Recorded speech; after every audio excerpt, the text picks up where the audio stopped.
This session, Mr. Torben Holm Larsen, co-founder and technical director, Real Relief, SafePad. They are our associate sponsors. Thank you so much, Mr. Torben Holm Larsen, for being a part of this. Thank you so much, sir. Please join us up the stage. Let's welcome him with a huge round of applause, ladies and gentlemen. To join us on the panel, can I please have on stage Dr. Radhika Gopalkrishna Nayak, Gynaecologist, Proprietor, Katyayani Enterprise. Ms. Nupur, Strategic Alliance and Outreach Program Lead, Safe. Ms. Nupur, Strategic Alliances and Outreach Program Lead, Safe. Mrs. Geeta Solanki, Founder, Unipads India Private Limited. Ms. Padma, CEO, Stonesoup Trust.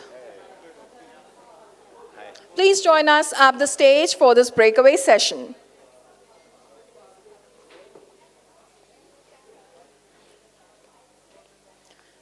We also have parallel sessions going on in hall number A and hall number B at the first floor. Please move on to hall A or B if you wish to attend the other parallel sessions. So it's now over to the session head for this session, and we would request you, in the paucity of time, we would request you to complete the session within 30 minutes. Within 30 minutes? Yes. Oh, are you all still awake? Can I see somebody standing up so that I know that you're awake? Yeah, stand up, please. Come on. This is the last session of today. We need to be energetic about this. You need to have another 30 minutes of engagement with menstrual hygiene. Okay, so listen, I would like to thank Gramadaya for inviting me here and for actually also making Delhi weather even bearable for a Dane. That's very nice of you. But of course, the main thank is for making this wonderful summit on an extremely important issue, menstruation. As my ambassador said earlier this morning during the inaugural session, it should not be necessary to have a summit on something that is basically part of nature. And I agree with him, absolutely agree with him. He was even hoping for this to be the last summit, but I think we are probably going to disappoint him on that one. Because even in my home country and his home country, Denmark,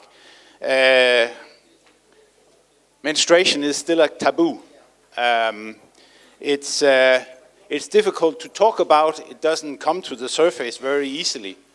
I have a funny example. My co-founder of Real Relief had a dinner party with some friends, and they were discussing her work. And she had some SafePad lying in her drawer, and she brought them out, and they were discussing about them, showing them around, sending them around the table, until she told that these were actually washed but used pads. Everybody threw them into the middle of the table.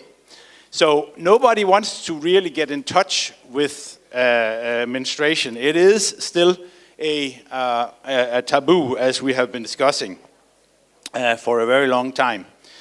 Now, the topic of this breakout session, is period poverty and eco-friendly products. This morning when I sat down on my chair, I was putting my mobile phone into my pocket, and I swear, I have not orchestrated this, but I pulled this out of my pocket. And this is because my wife and I was in a theater the other day, and she asked me to carry this one for her. So I have been speculating ever since I saw this in my pocket how this must be a sign. There must be something that this needs to tell me that I need to share with you guys. And I thought, and actually this sanitary pad goes very well with the topic today, because it has to do with the fact that this is available to my wife. She can go into any supermarket and buy this product. She can ask her husband, me, to carry it for her so that she has it available. But that is unfortunately not the case for so many women around the world. That is what we call period poverty. The other thing that this also represents is the problem of menstrual waste. Because this is a disposable pad. This has to be thrown away after use. So that is the other topic that we are talking about today. Eco-friendly products, dealing with the waste management problem that we're having. Now, I haven't received a paper like everybody else today about who is on my panel. So I will introduce myself, and then I will let these beautiful ladies behind me introduce themselves, and then we will get started on the discussion. So I am Torben Holm Larsen. I am a co-founder of a company, Real Relief, where one of our core products, main products, is SafePad, which is a reusable sanitary pad with an antimicrobial treatment. And this is why I'm here today. So, Nupur, will you introduce yourself? Yeah, hi everybody. I'm Nupur and I'm representing here P-Safe, which is India's leading personal hygiene brand. In P-Safe, we have products which are sustainable in nature and we are promoting them a lot, including biopads, cups, tampons, everything under our umbrella. And at P-Safe, we thought when we are working for these products, why not to give back to the society? So we started our initiative, Hak Se Period, wherein we are fighting the problem of period poverty. Over to you. Hello everyone, good evening. I'm Geeta Solanki. I'm founder of Unipads India Private Limited. We are a social enterprise into manufacturing of reusable cloth sanitary pads. And these pads are made by the village women and sold by the village level entrepreneurs. We call them Katyayani. And yeah, I think that we're going to talk about period poverty and the eco-friendly products that are available in the market. Yeah. Hello, I'm Dr. Radhika Nayak, practicing gynecologist, and I'm a founder of Katyayani Enterprises. We produce a delicate touch, organic, biodegradable, dioxin-free, and anion sheet sanitary pads, which are coming with the full of health to the womanhood, with the protection for the present and future generation as well, and very eco-friendly. That we'll be talking about. Hi, I'm Padma. I'm the CEO of Stonesoup Trust. Stonesoup also produces reusable cloth pads and menstrual cups. And as part of Trust, we do a lot of awareness and also donation programs of the sustainable products. We basically work in the sustainable menstruation space. We also are a waste management company. When I say waste management, we work towards waste reduction. Basically, municipal solid waste reduction is where we work on. Thank you. Thank you. And so, since we are today discussing two issues, eco-friendly products and period poverty, I would like to maybe open the floor here to have a small definition of what it is that we're actually discussing. So, Nupur, how do you define period poverty? So if we talk about period poverty, it's not only about the availability of the products, it's about the awareness also. People should know what is, menstruation and about the waste management. Everything comes under period poverty. So when I talk about our Hak Se Period program, we are providing awareness programs, education programs to all the needy strata or the marginalized people and even in the urban population. And we are talking about how to shift to the sustainable products so that the waste management problem is also sorted alongside. With the about the products also, again, after having the problem solved about the awareness, letting them know how to tackle with the taboos and myths, we need to provide products also, and those products are also we provide at a subsidized rate so that the product gets available to people for use. Anybody wants to add to that? Yes, as all of us know, period poverty is about access to the products, but thanks to the sustainable period care products, once you start using sustainable period care products, it is no longer about access. It becomes period richness, because a cloth pad lasts for 4 to 5 years and a menstrual cup lasts for 10 years. So once you get access to the product, then month on month you don't need access to the same product. So what that leaves you with is awareness, and most importantly the support, especially when you're talking from a menstrual cup point of view or a cloth pad, on how to wash the cloth pad, how to use it, and with menstrual cup on how to insert it. So I think awareness and support are the two key elements when it comes to sustainable products. And of course, right now, the place the sustainable product is, the access to the initial product itself is a question. So all three aspects. You are ruining my session here. That was my next question. Is there a link between period poverty and eco-friendly products? And you already answered that question. So you wanted to add on to the... Hello, this is period poverty. I will divide it into the poverty of knowledge and poverty of monetary poverty. So once you enrich the people with awareness program, then you eliminate the mental poverty, in the sense knowledge poverty. So once you have to enlighten them with the awareness. Then the affordability and availability are the two next points which will eliminate the richness of the person, the monetary part of it. So availability and affordability, if you have to make it that way, you can make the product available. But available product will be there everywhere, whether it is in the reach of the person or not, a reach of that, reach of her, HERM, capital letter. So each lady, each girl, each female is I say it's a consumer of it from the age group of 10 to 50. So it should be in her affordability. But these days what I say, we should little bit, rather than supplying them free, that is my personal view. Rather than supplying them free, if we make them everything get free, then they become dependent on the person. And the things have happened with our own production center, that they went and did the awareness programs. Then those schoolgirls said, last 2 years we are not getting any sanitary pads from the government. They were blaming government. And when our production center madam told that you come to us, we'll make you available, you pay, we'll give you maximum discount, and you pay and take the pads. That time none of those girls came. They made a big hue and cry in the media.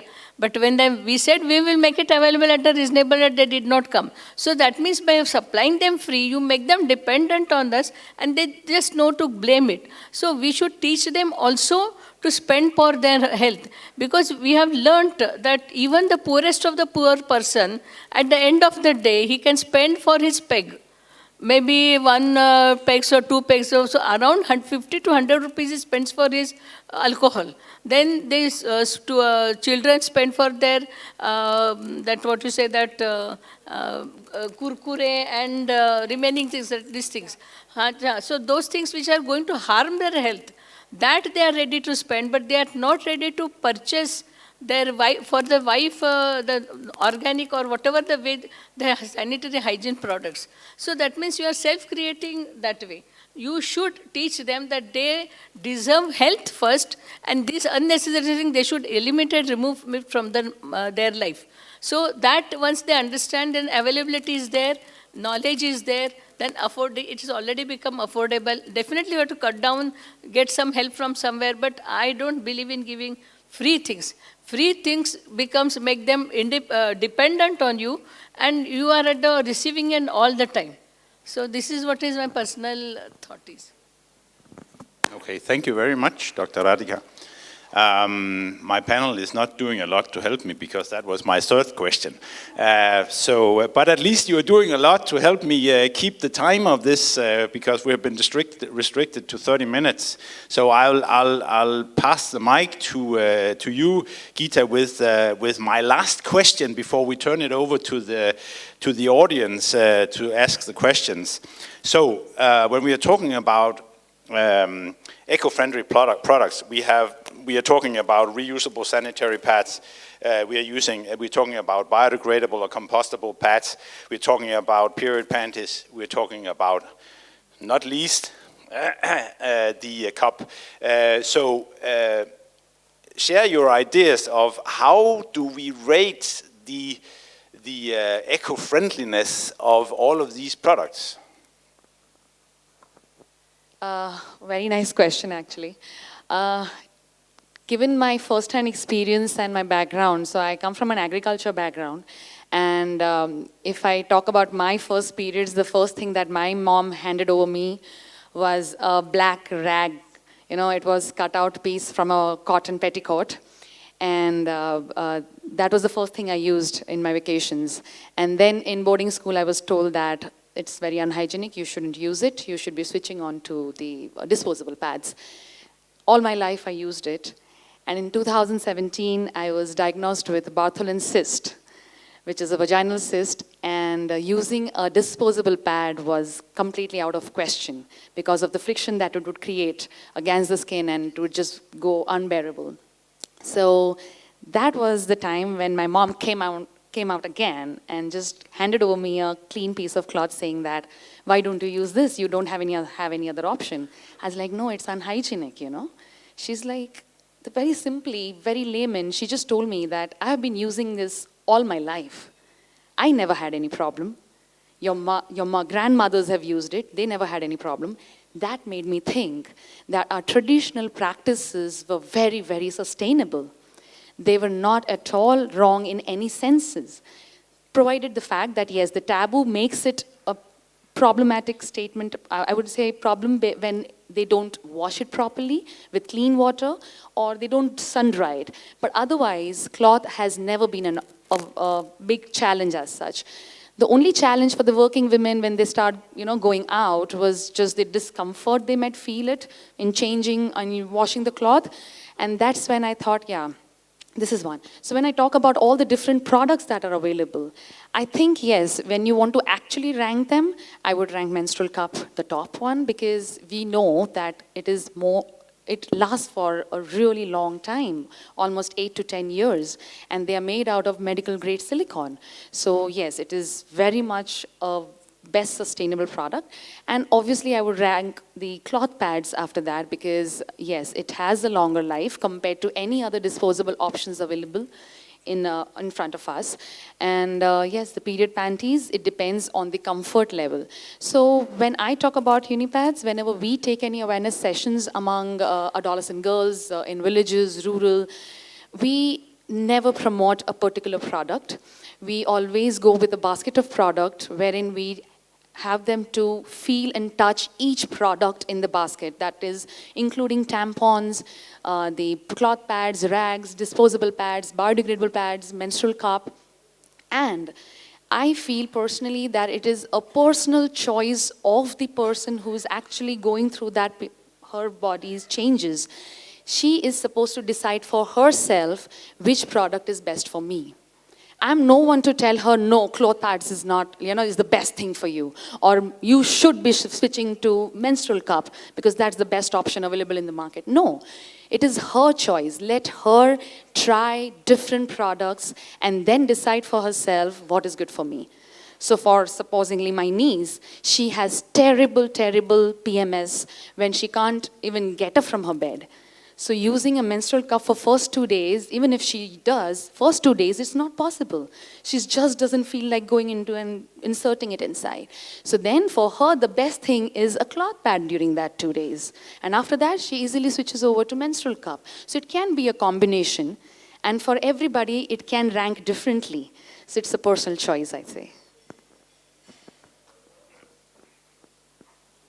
Very rightly said, Geeta, and I completely agree with it, that every person, if we can't say that what to wear, what to eat, then why do we say that this is the product for you?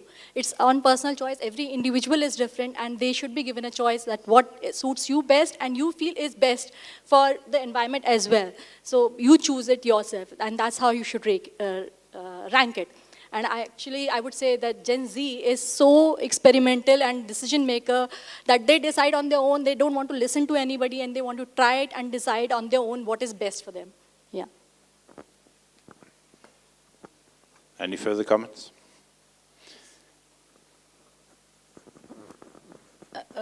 Nupur and Geeta.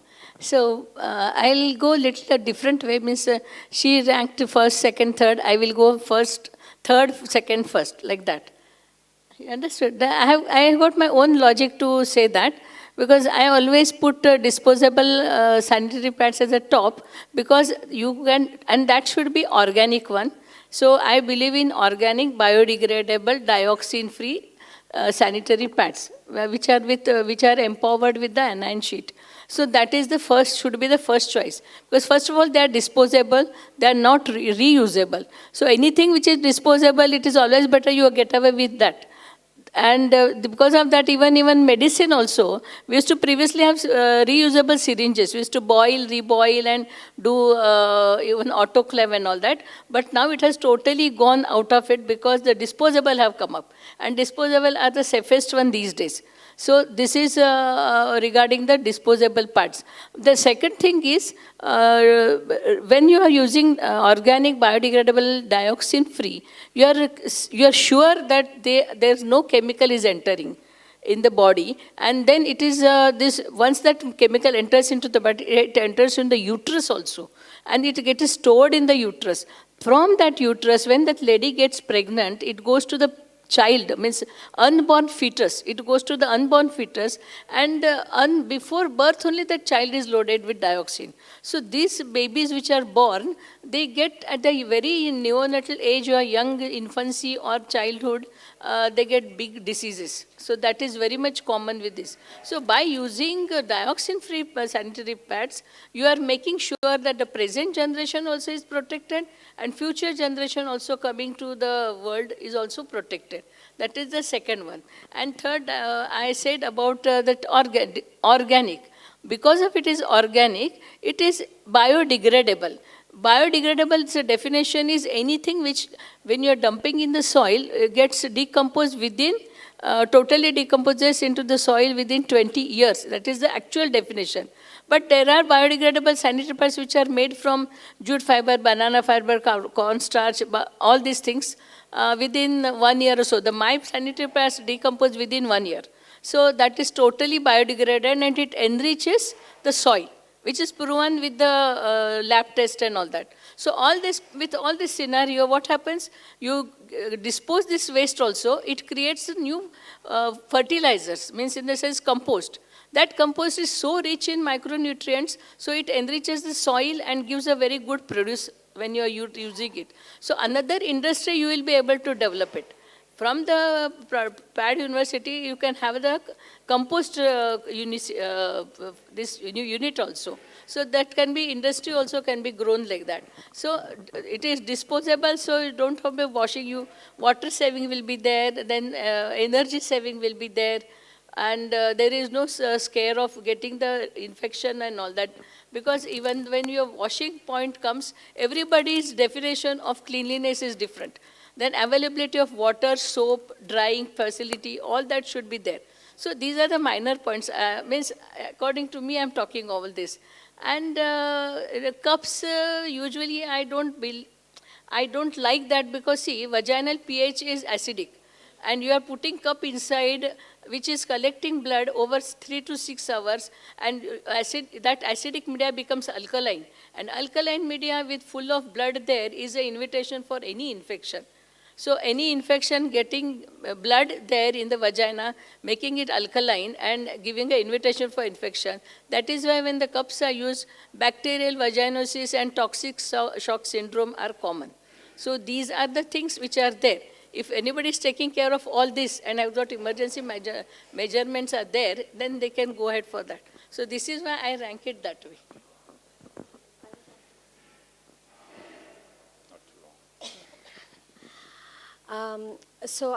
I endorse, I would say the menstrual cup tops it, and the reusable sanitary pads below. I was working for Tata Trust, and we were working in Yadgir on the menstrual hygiene management for schoolgirls, and the government was distributing free disposable sanitary pads over there. And I was strengthening the Suchi program of Karnataka. And the one question the girls asked were, how do we dispose of these pads? And now in a place like Yadgir, there is nothing called waste management. The government doesn't come to the schools and pick up the waste of the school. So the problem we had was, how do we dispose of the disposable sanitary pads that is being collected in the school? And to my horror, I found that they were dumping it in the ground next to the school, and once in a week or once in 2 weeks, they will just fire the whole thing, and it would go away. So that's when I started believing in sustainable menstruation, started working in sustainable menstruation. And, and we distributed reusable cloth pads for the schoolgirls, and for older women, we highly advocate the menstrual cups. Thank you. Facilities, you can't ask a girl to change the cup if she has nowhere where she can go and empty it and wash the cup and wash her hands. So there are problems with each and every solution, and there are different rankings according to what are the needs and what are the circumstances. So it is not an easy thing to define. I would now, how much time do we have? Few more minutes. Okay, that sounds like about 2 questions from the audience, if anybody wants to, yes. Do we have an extra mic somewhere? Do we have a mic? Okay, there's a question up there and there's a question over there. I think that's probably the only 2 questions we will manage. I think it's better if you take the mic.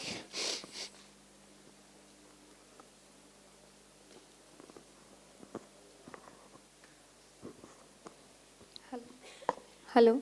Hey. So I went through all the stalls that are set up outside, and there are many menstrual cups that are present over there. I personally use menstrual cups, but now after visiting the stalls, I've come to know that the menstrual cups also come in different grades that are there. There are medically grade silicone cups, then there is 6 grade silicone, and then there is rubber based menstrual cups are also there. But the brands do not present themselves on the packaging. Then how do we identify, or how should we distinguish that which menstrual cup should we be using? So how should I make the right choice? Yeah, absolutely.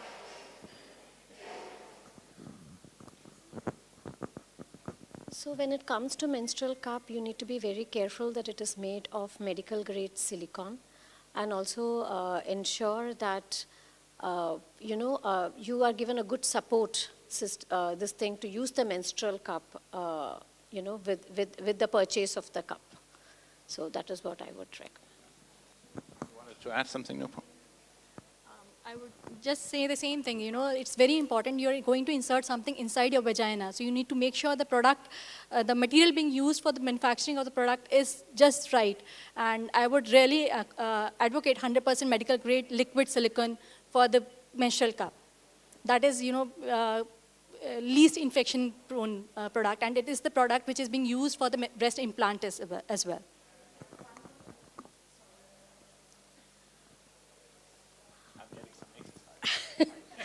So we also find many of the menstrual cup are manufactured in China and resold in India in packages. So if you want to see a menstrual cup which is genuinely manufactured by the seller themselves, and you will see the seller's logo embedded in the menstrual cup, which means that they have a mold in India and they are manufacturing it. Otherwise, what happens is many of them are mass manufactured in China, and many of the manufacturers pick them up and they just package it as products and sell it under different brand name. But the difference is their logo will not be etched on the cup. But if you see the genuine manufacturers who are doing it, their logo will be etched on the cup. So that's one more way to find it.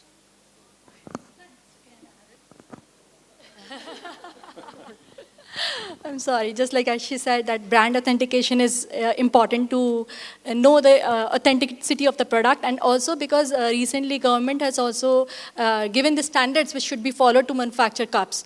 So that is also important, that the cups are being manufactured at a BIS standard facility, and all the tests are being done before getting to the customer. That is important. Okay. Thank you.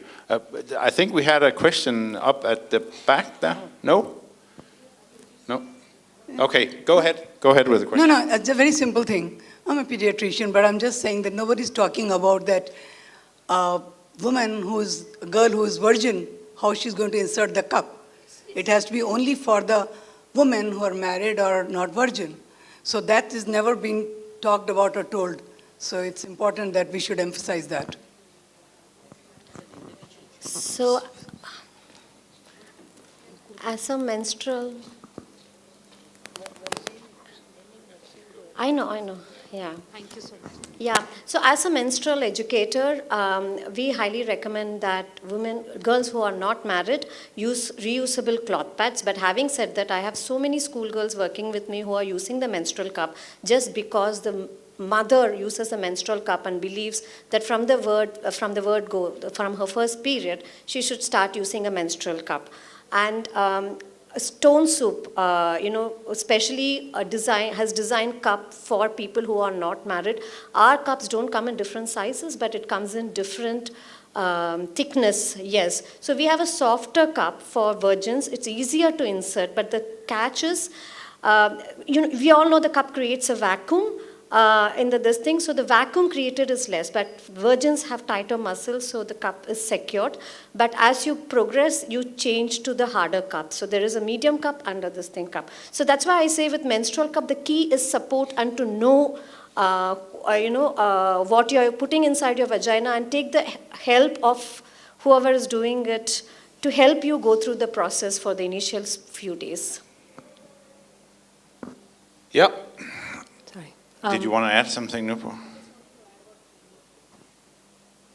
So when we're talking about virginity and making hymen as a criteria for virginity, we really do that. We cover that in the awareness sessions that hymen is definitely not the criteria for virginity. With the kind of lifestyle we guys are living, the world we are living in, girls can have a hymen broken even in the early days when with their regular exercises, activities in the school, it could have already been broken. My own daughter, who is 13 now, and has been using cup for past 1 year. So I don't see any problem with that. Okay.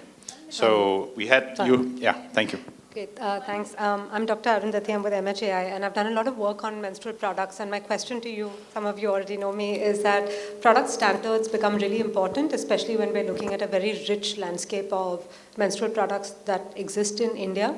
So I want to hear from you that for cups where, I'm surprised that we have standards because BIS hasn't come up with standards, yes, for cups.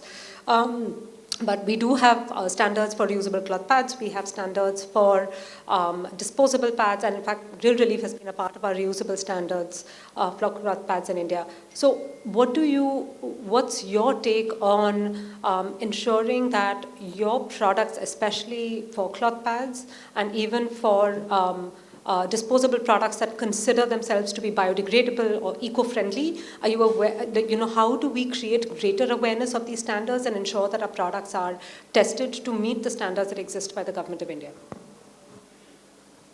Well, let me start with an answer on that on behalf of my own company. So to close that, can you switch it off? Otherwise we have, personally,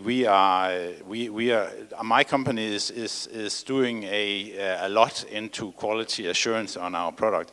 Me personally, I am sitting as a member of the Danish Standard Organization Technical Committee on the formation of the new ISO standard for menstrual products, of which all of the menstrual products are being regulated and put into standards, and it's a very important issue that you're raising, as also Padma was saying, that how do you know that what you're actually unpacking is not something that is made out of shitty materials coming from China or wherever. So it's an important point. Anyone want to add to this? Geeta? No? Okay. You want? If we talk about the standards and whether it is being followed or not, if I talk about our reusable pads, those are tested in best of the labs in India, and on the packaging itself, we said that, NITRA tested, NITRA labs, CITRA labs, and TUV labs, where we have tested them for the absorbency, how much they can absorb, how long they can last, and the antimicrobial coating we have on our pads. So that is all tested and placed on the pack itself.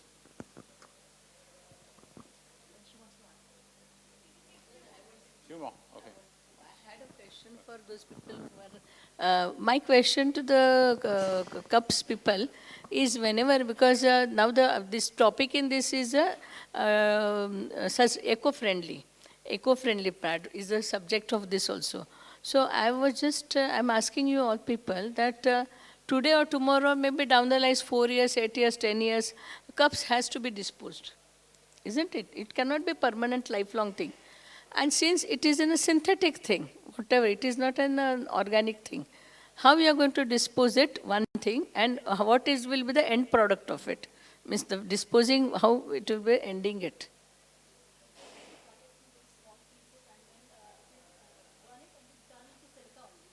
That is what, but then what that is, silica means what will be the product, how it will be, the fumes will be eco-friendly, body-friendly, all that thing.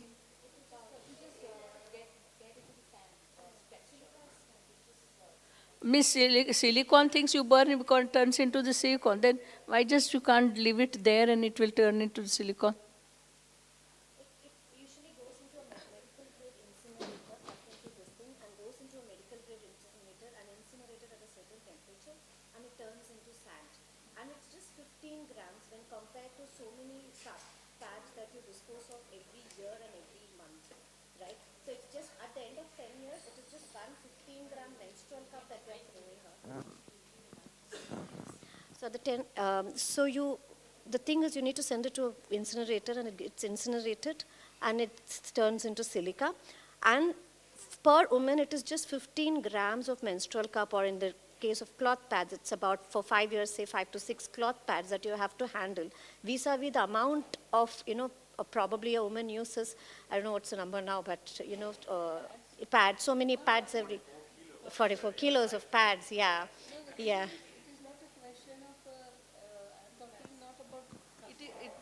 Cups I'm talking, the cloth pad, when you burn, then I asked whatever the other things which are there in that, what it will be.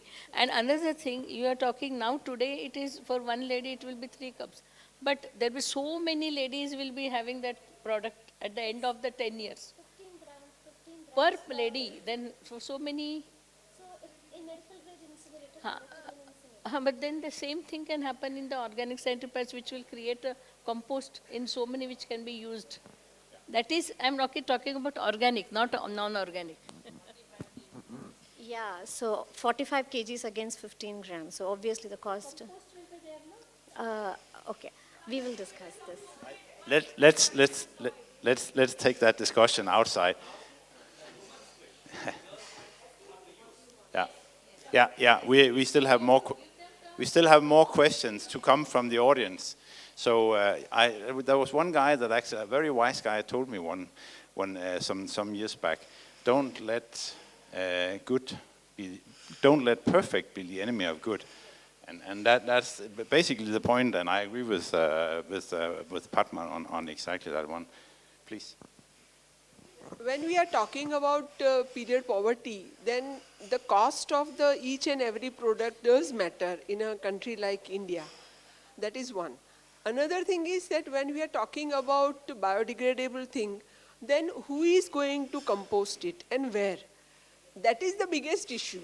So, firstly, there is so little land available, especially in the cities, and there is no systematic collection of the menstrual waste products from where it can be composted. In absence of such thing, how can we promote biodegradable products? I even say, as I said earlier, even it is true for the government also. It's not only the one that you are producing, organic or otherwise. There are many biodegradable products. In the name of biodegradable, we are promoting something which ultimately produces menstrual waste. So disregarding that, we cannot simply promote that it is, if you compost, it is going to produce a rich manure. But who is going to compost? And even now, who is composting? That civic body is there, which is.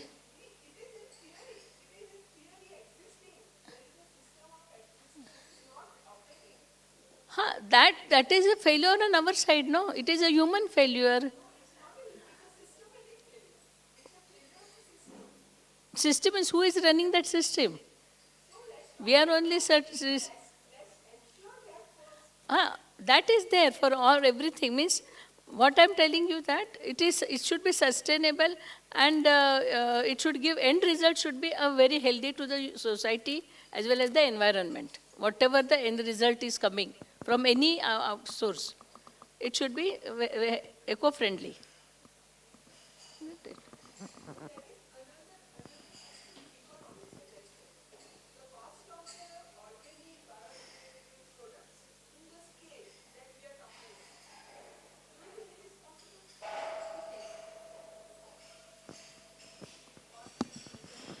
See, the cost of the product is not very high. We should not compare the cost which are companies which are selling it at a 300 and above rates, 250 and 300 and above rates. That is higher. I don't say, but I don't blame them, or I'm no one to say that they have to rate it as this rate or they should sell it at that. Because there are people who can purchase of 300 rupees pad also. That's why they are selling it. That is there. So for them, we don't have to talk. Now we are talking about the cost. Whatever cost we are selling it is almost nearly to the whatever the market available thing. Little bit might be 5-10 rupees more than that.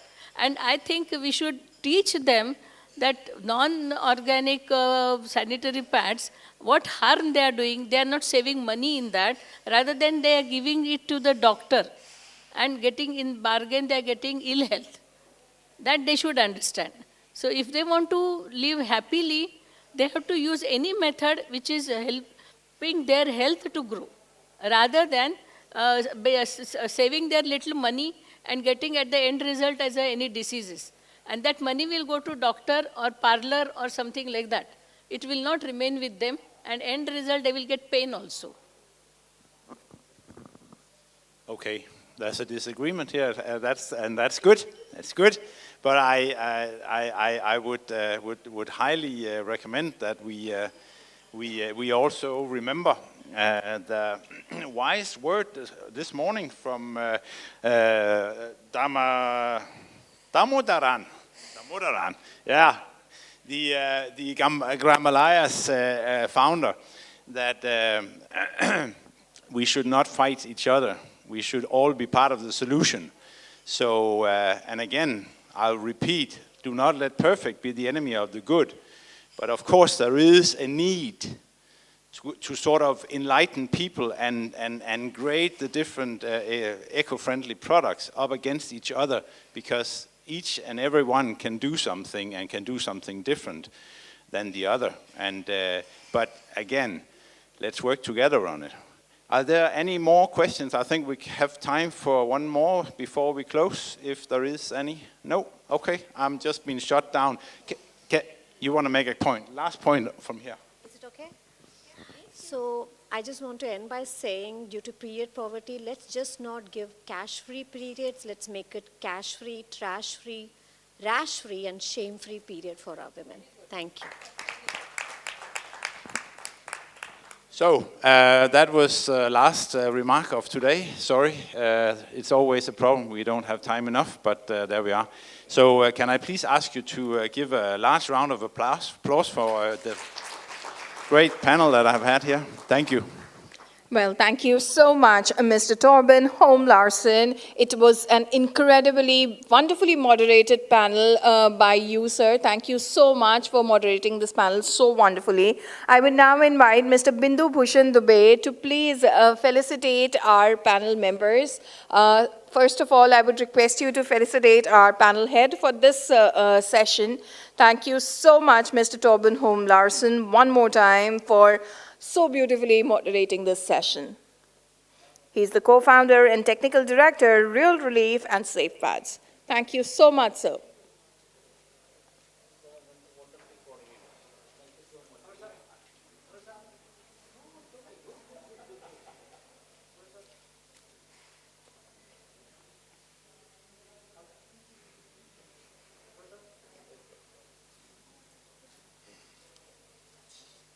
I would now request our panel head, along with Mr. Bindu Bhushan Dubey, to felicitate our panel members, Dr. Radhika Gopalkrishna Nayak, Gynaecologist, Proprietor, Katyayani Enterprises.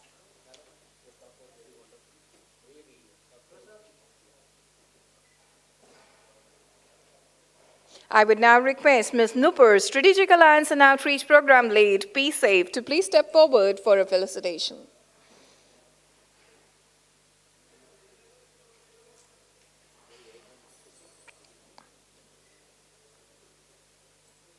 I would now request Mrs. Geeta Solanki, founder, Unipads India Private Limited, to please step forward. And last but not the least, I would request Ms. Padma, CEO, Stonesoup Trust, to please step forward.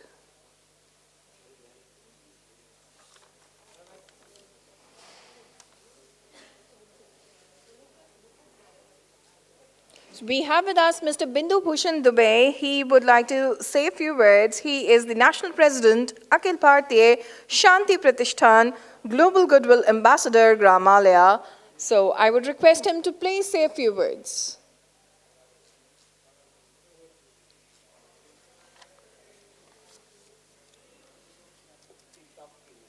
Yes, thank you so much, sir. Sir, a few words from you. नमस्कार। ये मेरा तीसरा साल है जब मैं इस ग्रामालया के कार्यक्रम में उपस्थित हुआ हूँ। Everybody has talked about technical part of MHM product, precaution and everything. In our life, I have learned about 5 क in Hindi. हमने 5 क के बारे में पढ़ा है। फर्स्ट क इस कार्यक्रम, प्रोग्राम। सेकेंड क इस कार्यालय, ऑफिस। थर्ड का इस कार्यकर्ता, वर्कर। फोर्थ का इज कोर्स, फाइनेंस। एंड फिफ्थ का इस कार्यक्रम का क्रियान्वयन, implementation of the work. Since morning we are discussing about MHM, Menstrual Hygiene Management. I am very much thankful to my elder brother as well as my good friend, Mr. Damodran, Padma Shri Mr. Damodran. Many more he has to achieve. This is my wishes and I am hope for that.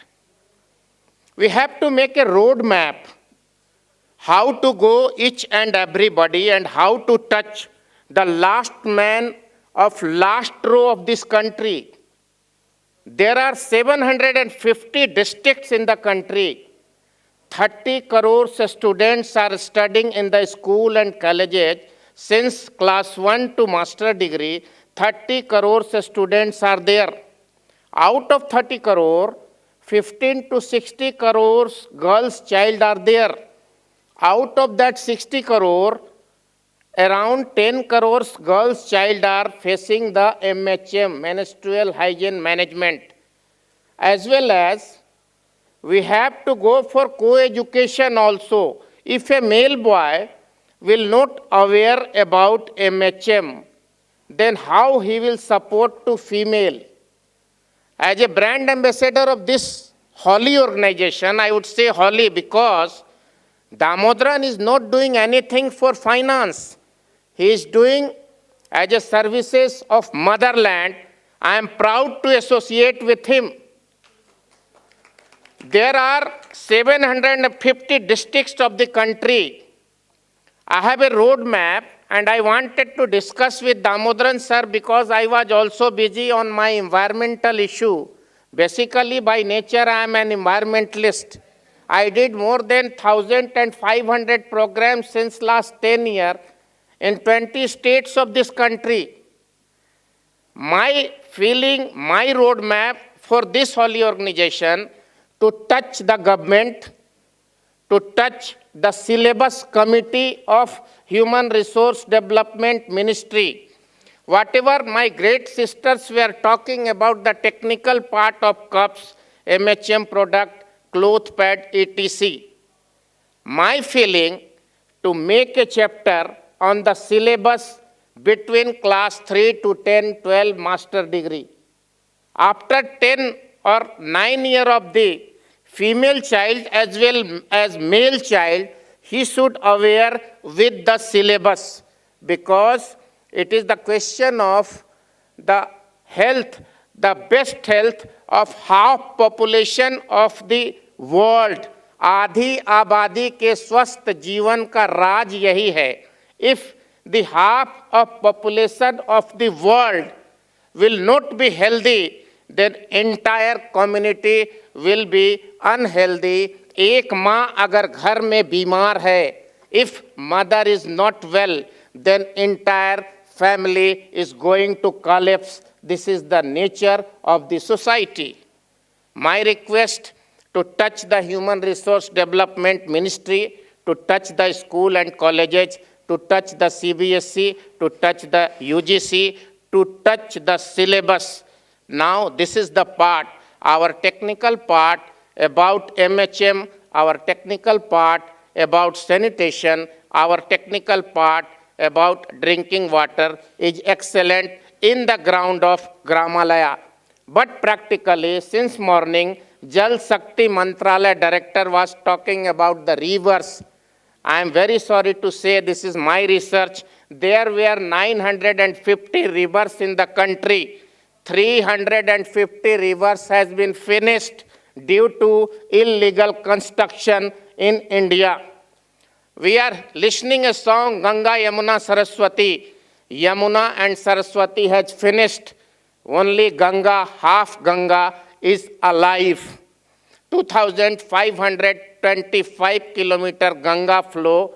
The basin of Ganga was around 300 meter wide, but slowly, slowly, Ganga is also going to collapse. Around 600 rivers are alive in the country. Out of 600 rivers, 300 river is on dying situation. 1820, the population of Mother Earth was 200 crore. 1920, it became 400 crore. 1950, it's become 600 crore. 2020, it's become 800 crore. Population is rising and water level is going down. At a time in India, every citizen has a capacity to take minimum 40 liter pani, 40 liter water within 24 hours. But I am sorry to say, in the Maharashtra and some other part of the country, we are getting only 20 liter water around 24 hours. We have to think about it. Lots of subjects are there. I can speak and I can go for implementation. Thanks, Damodaran sir. You have listened to my inner voice. And in future, seriously, I want to do work for this.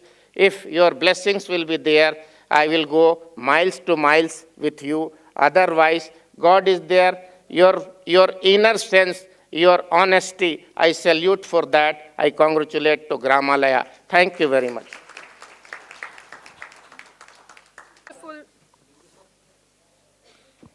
For your wonderful address, I would request Damodaran sir to please honor Mr. Bindu Bhushan Dubey.